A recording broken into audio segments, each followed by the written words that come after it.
Simraid YT, and today we're going to be doing the Doom Tower.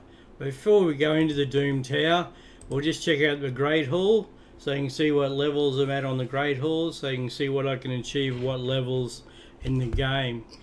As you can see, I've put a lot of effort into the Void at this stage and for the accuracy on the Void, but we're building yellows as we go along.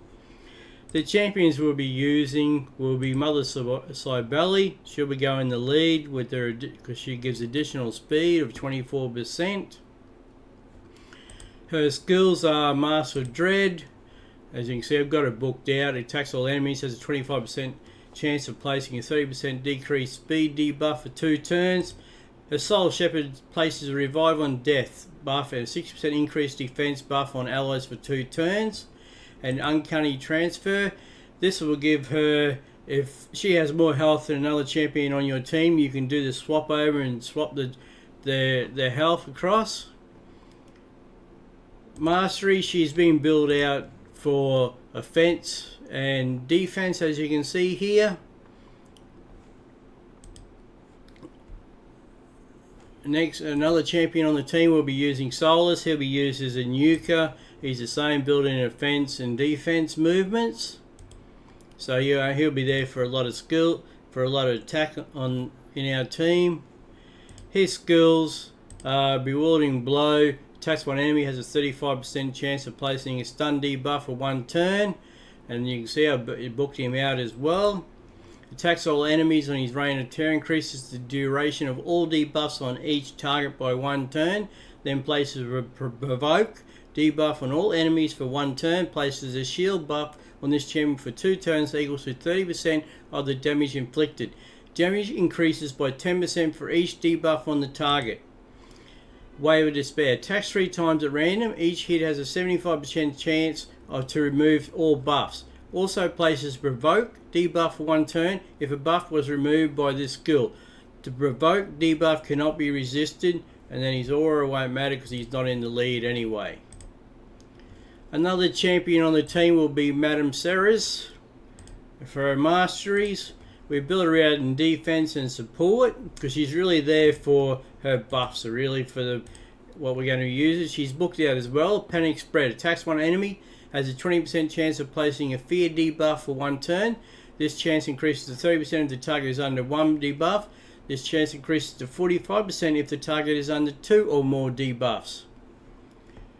Midnight Ritual decreases attack and decreases defense. Removes all buffs from enemies, then places a 50% decrease attack debuff and 60% decrease defense debuff on all enemies for 2 turns.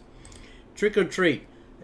Attacks all enemies, has a 40% chance of stealing 1 random buff from each target, places a block debuff, buff on all allies for 2 turns if any buff is stolen, places a True Fear debuff for 1 turn on enemies who have buff stolen. And she's booked out as well.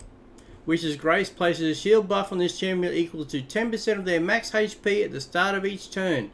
When attacked while under a shield buff, has a 35% chance of placing a fear debuff on attackers for 1 turn. We will have AOX in here as well. His masteries, he's put in some offense and support because he's there to heal and give health to our other champions. Attacks 1 enemy 2 times. Each hit has a 10% chance of placing a 5% poison debuff for 2 turns.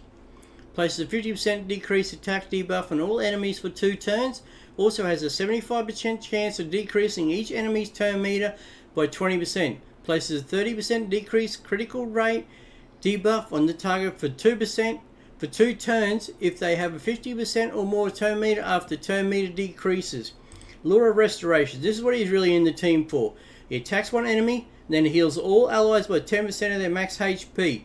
Heals each ally by an extra 2.5% for each debuff on the target, and I have him booked out as well. And then increases the duration of 2 random debuffs on the attacker by 1 turn when attack occurs once per hit. As you can see here, we have him up. Critical damage 79, but his crit rate's important to make it so his turns at 224. His accuracy is 224, so it's pretty good rate for at this stage. And then we have Royal Guard. Now, Royal Guard skills, he's going to be another nuker in the team. Attacks one enemy, has a 50% chance of placing a 60% decreased defense buff for 2 debuff for 2 turns. And you can see I've got him booked out.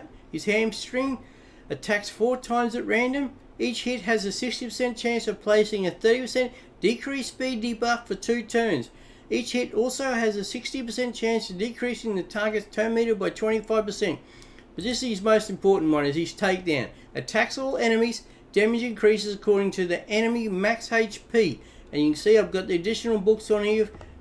His masteries, he is set up under offense to give the additional attack and some support.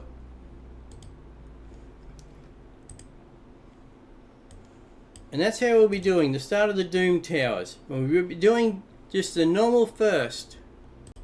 Okay guys, we're on the Doom Tower, stage 10. And we'll be leading off here. We'll change this around actually. Put Mother Cybele in the lead. Put Mother Ceres into the team. And we'll use the same team as we have for the other levels. So we have Mother Cybele in the lead with additional speed for the champions for the team.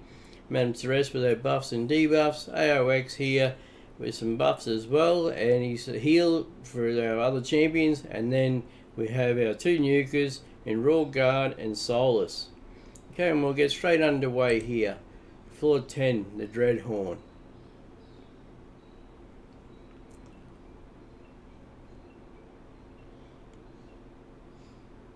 Putting those buffs up straight away and debuffs on the enemies, it just makes it so much easier for our nukers to do the damage and take care of the enemy pretty quick.